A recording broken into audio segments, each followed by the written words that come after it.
자, 그러면 먼저 뉴스부터 좀 살펴봐야죠. 참, 요즘 티몬 위메프 이건 또 어떻게 됐는지도 좀 궁금하긴 한데 오늘은 뉴스가 있는지 모르겠습니다. 자, 류종훈 기자님 어서 오십시오. 네, 안녕하십니까. 류종훈 기자입니다. 네.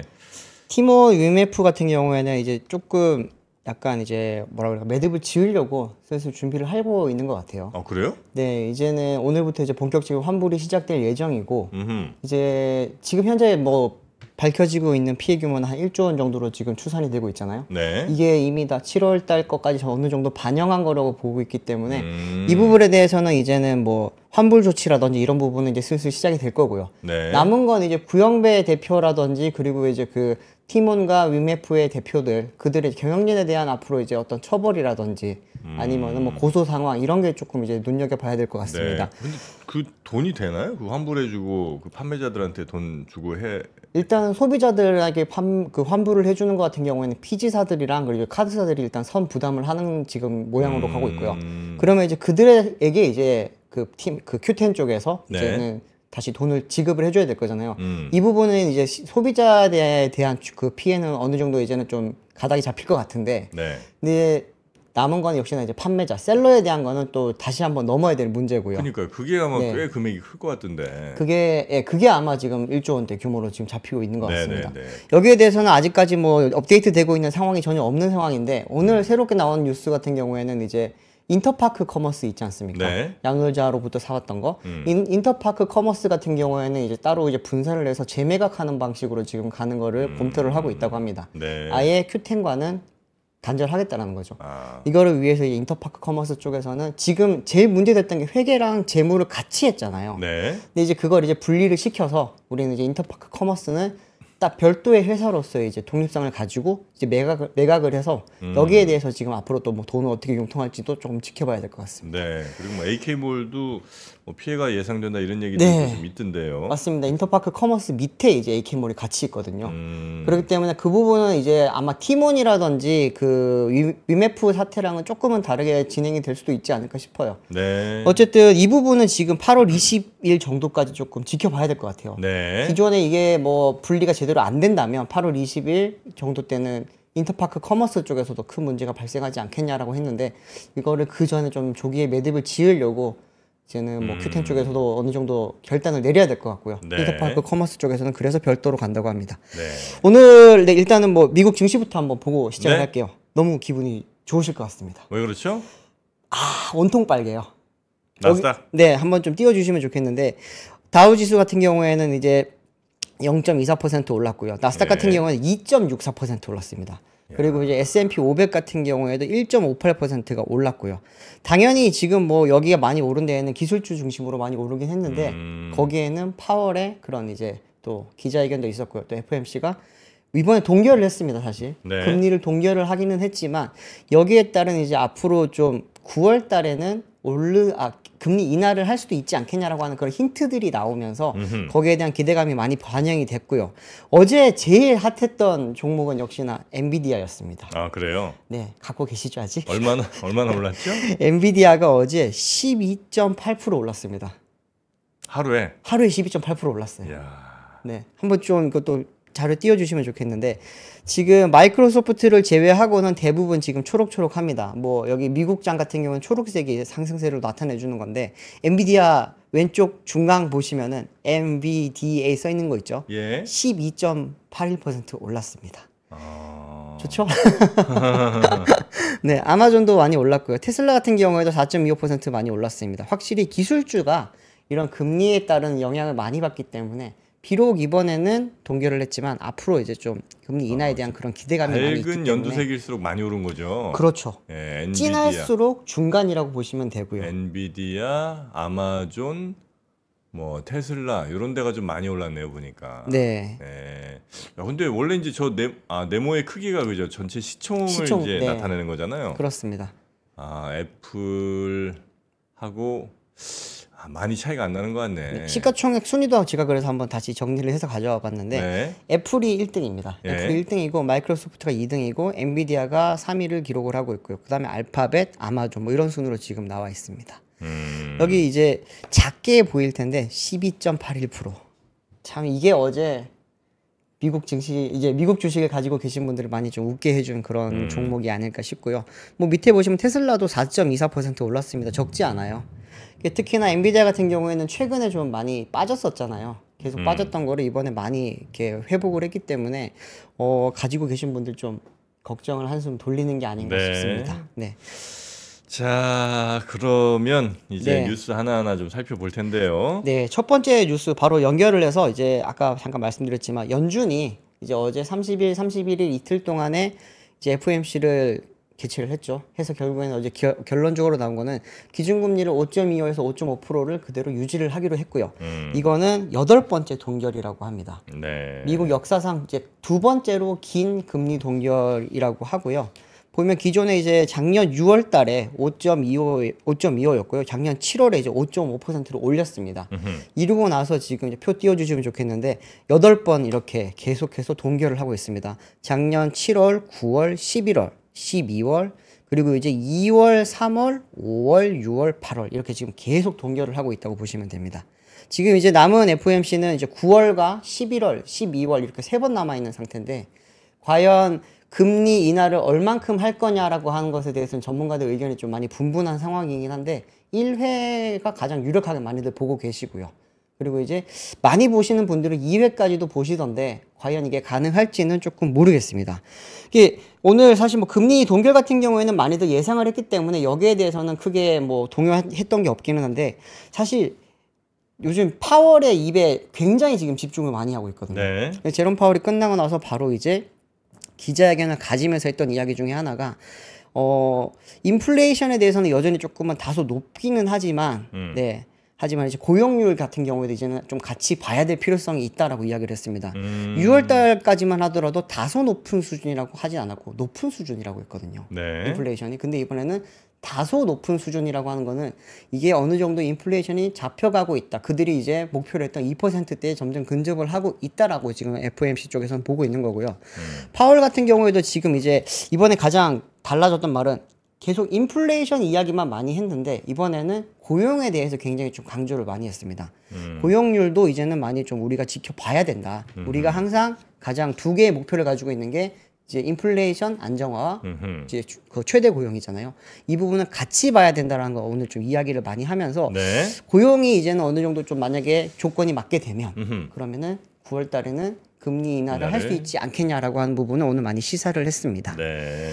이게 뭐 끝나고 나서 이제 많이 기자들이 질문을 많이 하잖아요. 네. 확실히 근데 좀 뭐 기자들 질문 수준이 좀 다르더라고요. 그래요? 네. 뭐 이제 이 정도 말이 나오면 우리나라 기자들 같은 경우는 아 그래요? 이렇게 넘어가는 수도 많고 저처럼 굉장히 좀 꼬여 있는 기자들만 이제 꼬리를 잡기는 하는데 여기 기자들 보니까 이제 그 고용률 이야기를 했는데 만약에 지금 현재 상황이 어느 정도 지금 다들 그 연준 의원들이 지금 금리 인하에 대해서 컨센서스를 맞췄고 그리고 이제 고용률까지 이제 보고 있다고 했으면은 네. 왜 이번에는 안 낮췄냐라는 질문이 있었고요. 또 하나는 고용률이 그렇게 지금 만약에 좀 중요한 팩터로 올라왔다면 네. 만약에 9월 달에 인하를 하는 걸로 미루게 되면서 고용률이 우리가 예상했던 것보다 훨씬 더 빨리 안 좋아질 경우에는 어떡할 거냐. 뭐 이런 부분에 대해서도 좀 되게 따끔하게 지적을 하긴 했는데 이 부분에 대해서도 지금 뭐 파월은 뭐 굉장히 좀 능구렁이처럼 그냥 스무스하게 넘어갔습니다. 아직까지는 금리 인하를 해야 될 필요성은 인지를 했지만 뭐 아직 지금 당장 해야 될 그런 상황은 아니다라는 이야기를 했고요. 그런 이야기를 하면서 꼭 하는 게 이제 결국에는 인플레이션과 고용률 같은 이야기를 계속 하긴 했는데 뉘앙스를 통해서 조금 많이들 이제는 볼 수 있는 거죠. 네. 뭐 아무래도- 그런 얘기도 하는 것 같더라고요. 뭐 네. 요즘에 어쨌든 이제 대선을 앞두고 있으니까 네, 네. 정치 상황에 따라서 뭐 금리가 혹시 왔다 갔다 할 수 있는 거 아니냐 뭐 네. 이런 아마 질문이 좀 있었던 것 같은데 맞습니다. 절대 굉장히 확실하게 선은 긋긴 하더라고요. 네. 실제로 어떤지 모르겠지만. 이날 파월도 그랬고 FOMC 의원들도 하는 말이 그 연준과 정치는 무조건 분리가 된다라고 이야기를 했고 정치적 중립성을 유지를 하겠다고 했고요. 네. 그렇기 때문에 아무래도 이제 뭐 9월 금리 인하라든지 11월 금리 인하라든지 이런 부분에 대해서 아사무사하게 좀 약간은 좀 그렇게 이야기를 하고 넘어가는 것 같기는 한데 뉘앙스로 봤을 때는 이번엔 확실히 좀 9월 인하에 조금은 무게가 많이 실리는 듯한 그런 느낌이 많이 들었습니다. 네. 근데 만약에 이제 9월 달에 금리 인하를 하게 된다면 그 다음에 봐야 될 거는 이제 결국에는 내년 인하가 얼만큼 될 것이냐라고 하는 건데 이것에 대해서도 지금 이제 미국에서 전문가들이라든지 언론에서는 뭐 한 4번 정도 4회까지도 많이들 볼 수 있을 거라고 이야기를 많이 하고 있고요. 최종 금리가 또 중요하잖아요. 네네. 내년 최종 금리를 지금 한 4%대까지도 많이들 보고 계시던데 보수적으로 보는 분들도 지금 4% 중반까지 이야기를 하다 보니까 네. 내년에 대통령이 해리스가 되든 트럼프가 되든 간에 일단은 금리 인하 쪽으로 많이들 가닥을 잡고 계신 것 같았습니다. 네. 하여튼 미국의 뭐 연준 오늘 워낙 이제 큰 이슈라 이 그렇죠. 관련해서는 또 계속 이야기가 좀 나올 것 같고요. 네, 아무래도 뭐 자세한 또 해설은 또 다른 분들이 또 뒤에 또 해주실 거라고 생각을 하고 네. 저는 이제 팩트만 전달을 해드리도록 하겠습니다. 두 번째 뉴스 갑니다. 두 번째 뉴스는 이제 방금 전에 한 2시간 정도 전에 뉴욕타임즈에서 속보가 나왔습니다. 네. 속보가 어떤 게 나왔었냐 하면은 지금 하마스의 최고 지도자가 이번에 피살 당하지 않았습니까? 그렇죠. 이스라엘이 네. 폭격을 했죠. 그렇죠. 이거 관련해서 이란의 최고 지도자인 아야톨라 알리 하메네이가 하메네이. 네. 자국에서 팔레스타인 무장정파 하마스의 최고 지도자 하니가 암살된 것과 관련을 해서 이스라엘을 직접 공격하라는 명령을 내렸다고 오늘 방금 전에 뉴욕타임즈가 보도를 했습니다. 이스라엘을 직접 공격하라는 명령을 하메네이가 내렸다고요? 그렇죠. 그 결국에는 이란이 이스라엘을 타격을 하겠다라는 이야기를 한 거죠. 그럼 이스라엘과 이란이 직접 군사적 충돌을 한다는 거죠? 네, 그러니까 그렇게 하겠다고 지금. 뭐 무장단체 어디 뭐 지원해서 뭐 원쿠션 때리고 투쿠션 때리고 이런 거 아니고 네네. 직접 한다. 네, 오늘 최고 국가안보회의를 열어서 거기서 우리는 보복을 위한 직접 공격을 단행하겠다라고 이야기를 했습니다. 큰일 났네. 네, 그렇죠. 예, 사실 하메네이 같은 경우에는 최고 지도자이자 군 통수권자잖아요. 네. 그러다 보니까 이게 만약에 실제로 공격을 감행할 가능성이 높아졌고 네. 만약 진짜 감행을 하게 된다면은 이거는 이스라엘과 하마스의 전쟁이 아니라 결국엔 이란 전쟁까지 확전이 될 수 있고 그러면 이제 중동 전쟁으로까지 확장될 것을 지금 많이 우려를 하고 있는 상황이고요. 또 이스라엘 같은 경우에는 공격을 받게 되면은 과연 미국이 가만히 있을까에 대한 지금 걱정도 많이 나오고 있습니다. 네, 지금 뉴스 좀 찾아보니까 네. 네타냐후 총리도 거의 뭐 전쟁 선포 발언이 나왔네요. 네. 거의 이란과 그 대리 세력들과의 실존적 전쟁에 돌입했다. 네네. 해를 끼치는 모든 이들에게 원수를 갚을 것이다. 네. 정말 무서운 말이죠, 사실. 지금 이거 올림픽 지금 하고 있는데 이 큰일 났네. 올림픽 기원 마라톤의 기원 아시죠? 마라톤이요? 네. 그 전쟁 승전보를 예. 전하기 위해서 42.19km를 달려왔잖아요. 그렇죠. 근데 그게 사실 평화의 의미가 지금 상징으로 돼버리긴 했는데 그렇게 된 지금 올림픽을 하는 와중에 또 전쟁을 또 반대편에서 할 것처럼 분위기가 나오니까 되게 좀 긴장감이 고조가 되는데 뉴욕타임즈 보도에 따르면 이제 이란이 얼마나 강경하게 대응을 할지 어디를 어떤 식으로 타격을 할지에 대해서는 아직까지 말을 하진 않았기 때문에 네. 단순히 그냥 선전포고 정도의 지금 의미라고 할 수 있는데 문제는 이제 이란의 군 통수권자의 선전포고는 네. 단순히 그냥 나라 대 나라가 아니라 하나의 그런 이제 조직 자체를 크게 움직일 수 있는 지역을 움직일 수 있는 그런 이야기다 보니까 이 부분에 대해서는 지역에? 네 그렇죠. 시리아라든지 예멘, 이라크 같은 쪽에서도 지금 아. 뭐 확전이 될 수 있기 때문에 좀 많이들 봐야 된다. 중요하게 봐야 된다라고 이야기를 했는데 네. 전쟁이 나든 안 나든 간에 일단은 지금 위험이 굉장히 고조되지 않았습니까? 예. 그러다 보니까 국제 효과가 엄청나게 튀었습니다 지금. 한번 좀 표 띄워주시면 좋겠는데 네. 어젯밤에 이제 국제 효과가 뉴욕 상업거래소 이제 기준으로 봤을 때 WTI가 전장 대비 이제 3.18% 올랐고요. 브렌트유 같은 경우에도 2.09%가 올랐습니다.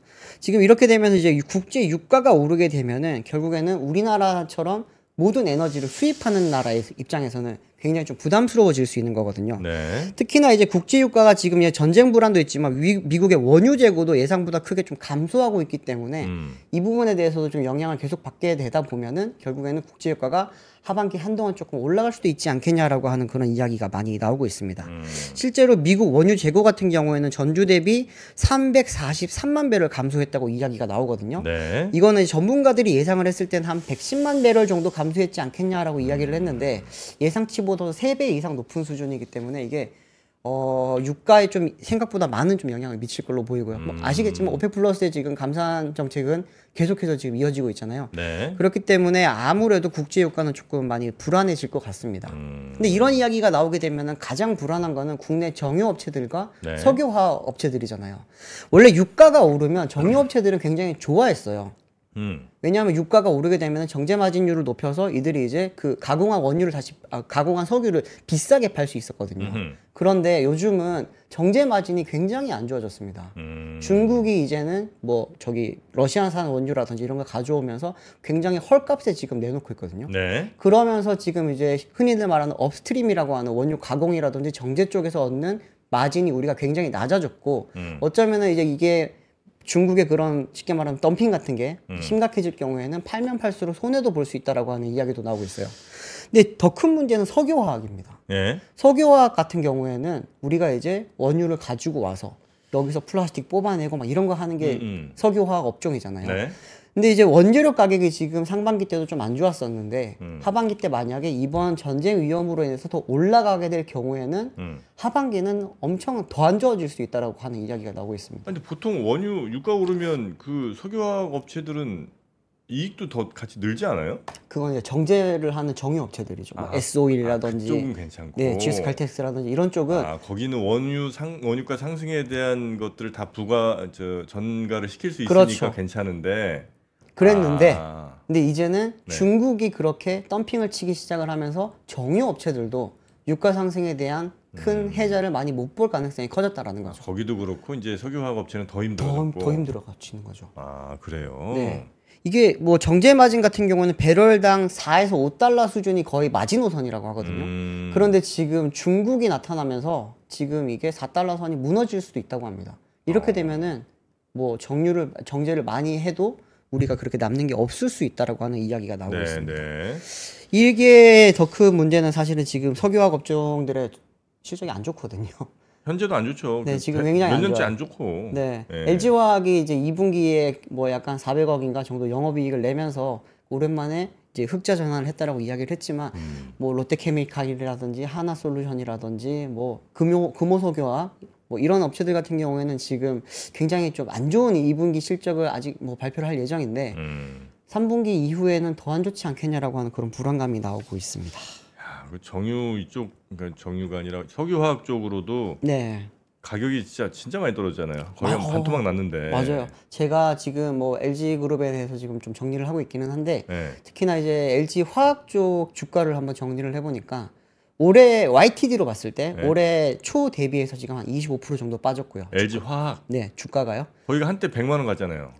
LG 화학 엄청났죠. 그 엔솔 있을 때. 엔솔을 떼내기 전에. 엔솔 분리 전에. 네, 그렇죠. 그때 진짜 잘 갔는데. 근데 지금 이제 얼마예요 요즘에? 가격 말씀드리기 좀 그런데 그냥 마이너스로만 말씀드리겠습니다. 제가 근데 1년 동안 그럼 얼마나 빠졌는지 한번 봤거든요. 네. 1년 동안 얼마나 빠졌는지 보니까 한 44% 정도 빠졌더라고요. 지금 30만 원이네. 네, 말씀드리기가 그렇다니까요. 그렇기 때문에 네, 지금 LG화학 같은 경우에도 지금 굉장히 좀 어떻게 보면 국내 거의 최대의 그런 석유화학 회사들다 보니까 이랬는데 지금 금호석유화학이라든지 롯데케미칼, 하나솔루션 이런 업체들은 거의 이제 석유화학에 좀 몰빵이 되어 있는 회사다 보니까 이런 이제 유가 상승이 좀 실적과 주가에도 많이 안 좋은 영향을 좀 미치지 않겠냐라고 하는 그런 전망들이 나오고 있습니다. 네. 요즘에 러시아가 그렇게 좋답니다. 러시아가 좋다고요? 네, 러시아가 왜 전쟁 일으키면서 네네. 저기 이제 뭐 외국으로부터 수입도 안 돼 또 그 나라 자금 동결돼 이제 망했다 뭐 이랬잖아요. 그렇죠. 러시아가 요즘에 호황도 그런 호황이 없대요. 아 그래요? 예. 어떻게? 그러니까 이제 러시아가 네. 그 안에 있는 돈들이 밖을 못 나가잖아요. 네네. 옛날엔 돈 있는 애들이 전부 다 외국 나가서 터키 가고, 튀르키예 가고 뭐 이러면서 다 돈 쓰고 막 집 사고 막 이랬었는데 네. 걔네들이 나가지를 못해갖고 루블화 가진 애들이 네. 밖에서 돈 당연히 이제 왔다 갔다 하는 것도 힘들고 밖에 가지고 나가지를 못하니까 그렇죠. 나라 안에서 돈이 막 도는 거예요. 마치 우리 그 코로나 때 해외여행 못 가서 아 우리 골프장 많이 올라가고 막 그런 그랬던 것처럼. 네, 그래갖고 지금 뭐 러시아 쪽은 실업률이 원래 한 8% 9% 되다가 지금 2%대로 내려가. 지금 뭐 또 일할 사람이 별로 없으니까 그렇죠. 거의 뭐 임금 엄청 상승하고 또 그 택배한 사람들 뭐 물류 막 물류하는 사람들 있잖아요. 이런 네. 사람들이 임금도 엄청 오르고 장난 아니랍니다 지금. 야, 러시아가 이렇게 갈 거는 아무도 생각 못 했는데. 그러니까 이거 러시아 전쟁하면 끝날 줄 알았거든요. 사실은 그때 당연히 우크라이나에 대한 그렇죠, 뭐 전쟁 그 뭐 승리 여부와 상관없이 그냥 나라 절단 날 줄 알았는데. 그렇죠. 지금 뭐 그래서 그 하도 장사가 잘 되니까 네. 뭐 KFC 그 인수했잖아요. 맞아요. 저 러시아가 네. 자기네 브랜드로 그게 뭐 이번 달인가 하여튼 몇 달 사이에 뭐 새 매장을 100개인가를 더 내고 막 장난 아니랍니다. 와. 러시아가 엄청 호황을 지금 맞이하고 있다고. 야, 그거 거기에 지금 공장 뺏긴 현대차라든지 GM이라든지 그러니까. 벤츠 이런 회사들은 통곡을 하고 있겠는데 그러면. 뭐 물건이 없어서 지금 못 파는 수준이라 네네. 뭐 안에 제조업들 뭐 이런 데들도 난리고. 그리고 또 나름 뭐 돈은 또 가스 같은 건 또 이리저리 다 팔잖아요. 그렇죠. 예, 뭐 특히나 중국이 지금 중국에 팔고. 완전 다 사주고 있으니까. 예, 그러니까 아, 제가 지금 이 얘기 듣고 나니까 갑자기 생각이 나는 게 예. 러시아가 사실 그 벤츠라든지 이런 고급 차량을 굉장히 좋아하는 나라고 굉장히 많이 수입을 하던 나라인데 네. 지금 거기 통관이 안 되잖아요. 거기 지금 그렇겠죠, 무역을 못 하고 그렇겠죠. 예. 막혀 있는데 예. 거기에 맹점이 하나 있는 게 중고차는 가져갈 수가 있어요. 아, 맞아. 새 차는 못 가져가는데 중고차는 예. 가져갈 수 있거든요. 예. 근데 그 중고차를 많이 대주는 나라 중에 하나가 우리나라입니다. 그러니까 우리나라가 몰랐죠? 아셨어요? 전 또 알죠. 네네. 우리나라가 갑자기 뭐 키르기스탄, 네네. 타지키스탄 이런 맞아요. 스탄 국가들. 예. 스탄 국가들의 중고차를 갑자기 막 엄청 막 판다는 거예요. 네네. 뭐야 그랬더니 그거 쿠션 해갖고 러시아로 들어가는. 네. 그죠? 맞아요. 작년에 벤츠가 역대 최고 실적을 올렸거든요. 국내에서. 예.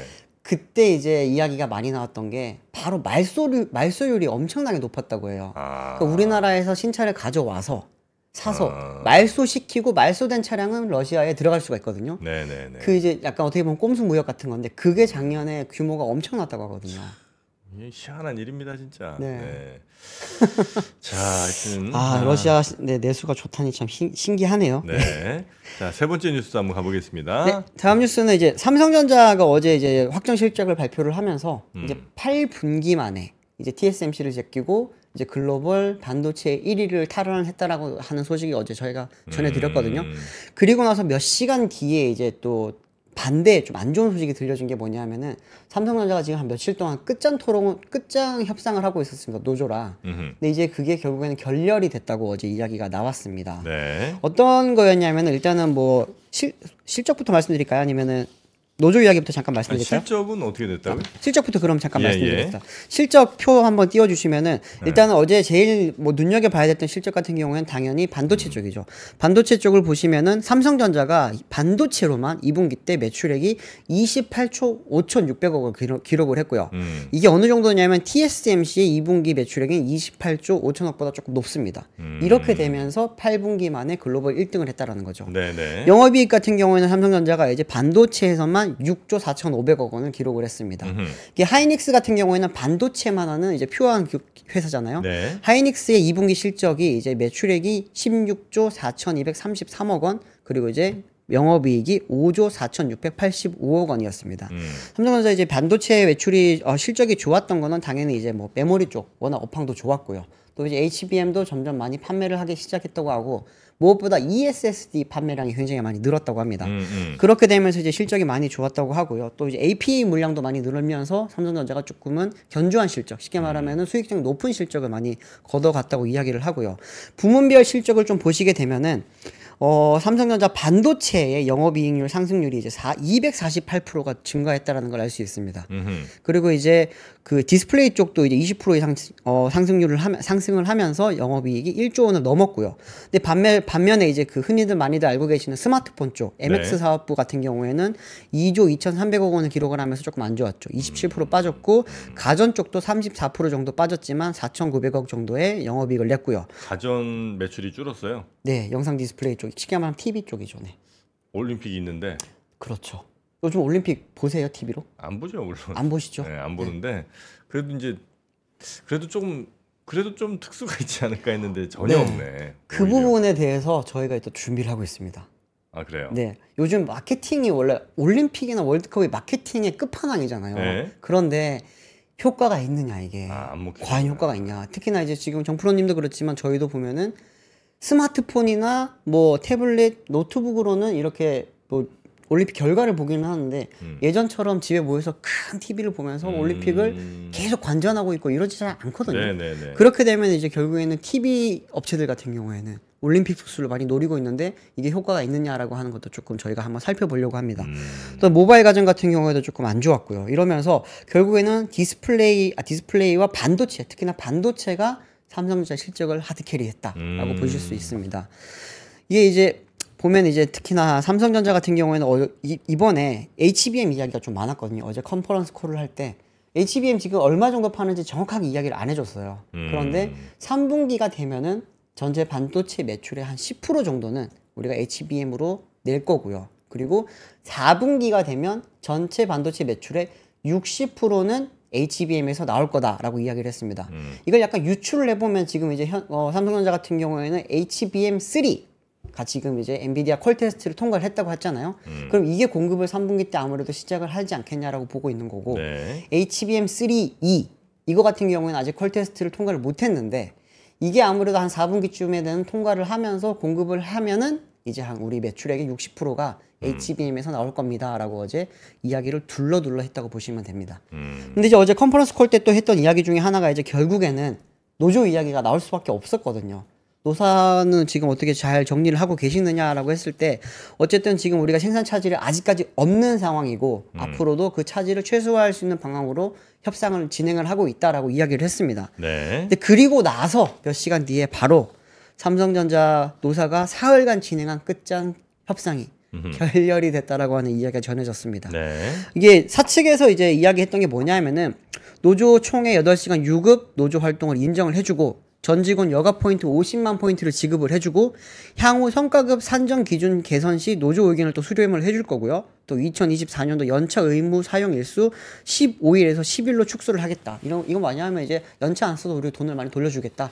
이런 이야기를 한 거였어요. 그런데 여기에 대해서 이제 노조가 마음에 안 들었던 부분이 뭐냐면은 이제 우리 삼성 패밀리 사이트 쓸 수 있는 포인트 200만 포인트를 달라고 했는데 그거는 줄 수가 없다라고 하면서 지금 이렇게 결렬이 됐다고 합니다.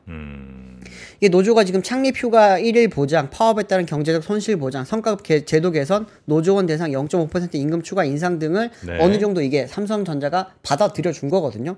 그럼에도 불구하고 이제 결국에는 노조 쪽에서는 임직원몰에서 우리가 쓸 수 있는 200만 포인트도 좀 더 주라. 임직원몰? 네. 네. 200만 포인트가 뭐냐면은 1포인트당 1원처럼 쓸 수 있는 현금 같은 그냥 포인트예요. 복지 포인트. 200만 원을 달라는 거예요? 그렇죠. 200만 원만 더 주면은 우리가 이번에 협상을 맞아줄게. 1인당? 그렇죠. 네. 뭐 지금 이게 200만 포인트가 글쎄요. 200만 원이라는 게 큰 거 같기도 하고 작은 거 같기도 하지만 뭐 대부분의 이제 100만 포인트 정도는 다들 많이들 지금 다른 기업들도 복지로 제공을 하고 있습니다. 그렇기 때문에 삼성전자 같은 노조에서는 1년에? 그렇죠. 1년에. 월은 아니겠죠. 네. 네. 그렇기 때문에 200만 포인트 받으면 보통 한 TV 하나 더 살 수 있고 이렇게 되는 거니까. 네. 그렇게 지금 달라고 한 건데 이거는 결국에는 이제 이것까지 받아줄 수는 없다라고 하면서 결국은 결렬이 됐고요. 지금 이렇게 되면 이제 결국에는 노조원들은 무노동 무임금 원칙에 이렇게 좀 약간 위배되는 거 가능성이 있기 때문에 이 부분도 철저히 우리가 볼 거다라고 하고 있고요. 그러면 이제 임직원들이 지금 많이 좀 임금 손실을 입을 수밖에 없을 거다. 이게 협상 기간이 길어지면 길어질수록 무노동 기간이 길어지니까 그러면 이제 임금 손실을 많이 볼 수밖에 없을 거다라고 이야기를 하고 있습니다. 네네네. 어쨌든 지금 뭐 삼성전자 쪽에서는 이거를 최대한 좀 빨리 해결을 해야지만 지금 아직까지 HBM의 그런 뭐 매출이라든지 생산량이 많지 않고 네. 아직까지 재고를 많이 털고 있는 과정이기 때문에 그 작년에 기억하시겠지만 생산량 많이 줄였잖아요. 그렇기 때문에 지금은 노조가 파업을 해도 괜찮은 상황인데 장기화될 경우에는 그리고 이제 HBM이라든지 ESSD 지금 수요가 점점 늘어나고 있는데 이거를 대응을 하기 위해서는 장기화가 되면 삼성전자 자체적으로도 많은 좀 손실이 있지 않겠냐라고 지금 재계에서 많이 보고 있습니다.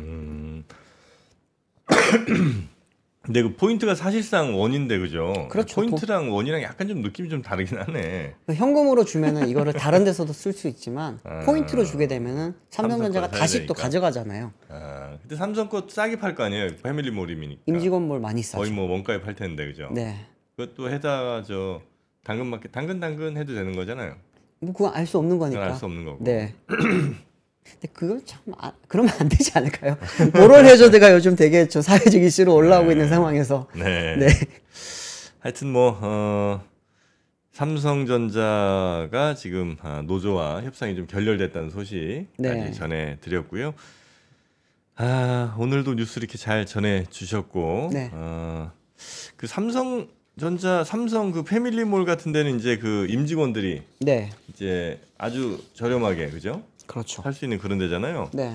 우리 그 3프로도 임직원몰은 아니지만 그 시청자몰 같은 게 있습니다. 오, 네. 네. 그래서 3프로 시청자들이 옵투스 제약의 루테인 그리고 또 아스타잔틴 또 차즈기 뭐 이런 눈 건강에 좋은 제품들을 이제 임직원 가격으로 사실 수 있도록 네, 그 수준으로 저희가 만들어 놨으니까 네네. 여기 한번 들어가셔서 눈 건강에 좋은 건강식품들 하나씩 가져가시기 바라겠습니다. 예, 임직원 특가라고 생각하시면 되겠습니다. 네. 저도 가서 빨리 사야겠네요.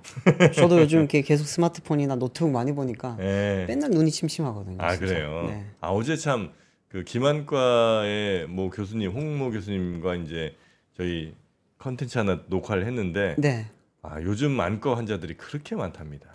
예, 그래서 뭐 눈에 관한 여러 가지 뭐 고민들 또 아마 여러분이 궁금해하실 만한 요즘 눈 피곤하신 분들이 워낙 많으니까 그쵸. 네, 그런 거 좀 여쭤봤는데 하여튼 그거 재밌습니다. 예, 시간 되시면 한번 네. 예, 아마 이번 주말이나 뭐 한번 올라갈 것 같은데요. 네네. 보시기 바라겠습니다.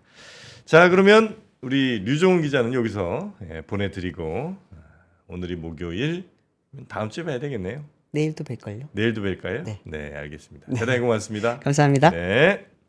박근영, 이선영, 차경인, 염승환 투자 마스터들의 세심한 케어로 건강한 투자 습관을 만드세요. 3프로 멤버십 3프로 앱에서 확인하세요.